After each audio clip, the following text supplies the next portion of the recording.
joining us to discuss food safety, David Newsom, who trains people in hygiene, and Angela Powers, who's a mother of two. Very good morning to you both. Well, David, from the Chartered Institute of Environmental Health, what do you think of that last comment? Back then, there wasn't nearly the same sort of emphasis on hygiene, and yet people didn't seem to get ill.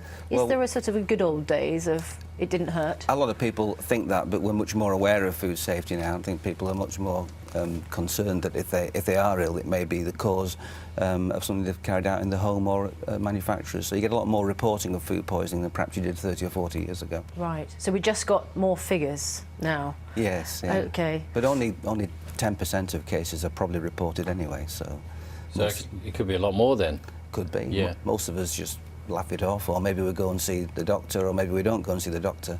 So we're looking at the reported figures only. Right. Angela, with your two children, 17 and 9. 17 and 9, that's right, yeah. How close attention do you all pay in your household to sell-by dates and general kitchen hygiene?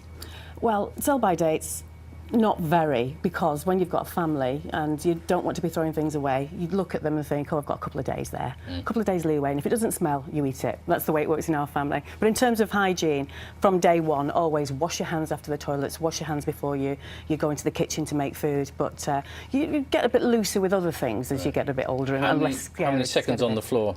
5. 5? 5-second rule.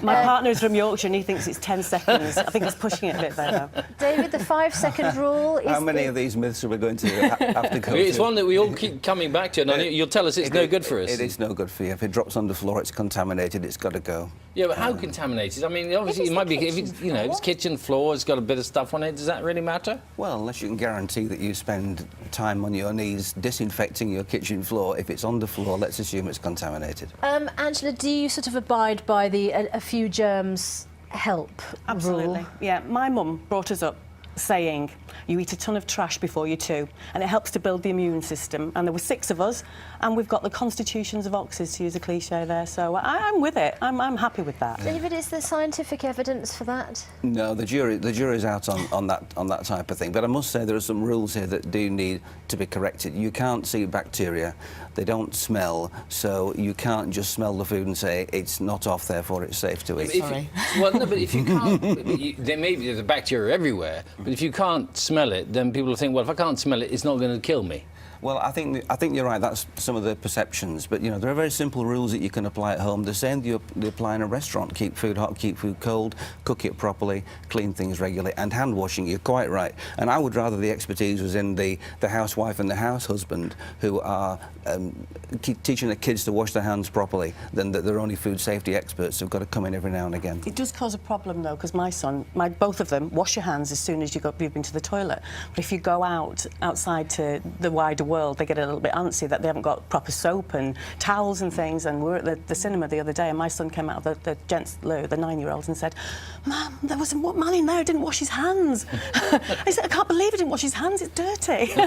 So, you know, they get a little bit kind of, I wouldn't say OCD, but very, very aware of cleanliness. I'm tired about it. Yeah. Well, I hope that everybody who's watching this, including the two of you, check your fridges tonight and make sure that everything's in order. Well, sell-by dates. Yes.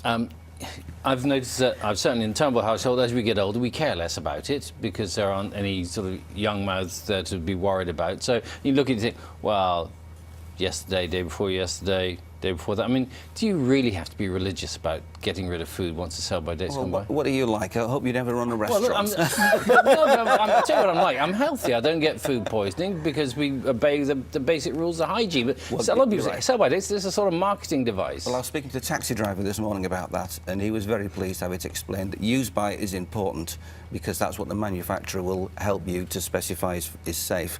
Best before, less important. So hang on, it's about quality. It's like food. Quality. Use by and best before. So best before is the first date. No. Use by is for foods that must be eaten by that date, otherwise you throw them away. That's the hygiene element. That's the hygiene element. Yeah. Best before is about quality. Yeah. Okay. It is better. Even the Food Standards Agency will say a day or two after the best before, it may not be the worst thing. So you can still be relaxed about your best before, I'm David. very relaxed. Just be a bit more religious I'm about still your not coming to your restaurant then. All right. Thank you both very much. Great indeed. to see you both. Thanks very much indeed. 7:45, you're watching Breakfast from BBC News. Let's update you then on our main stories this morning.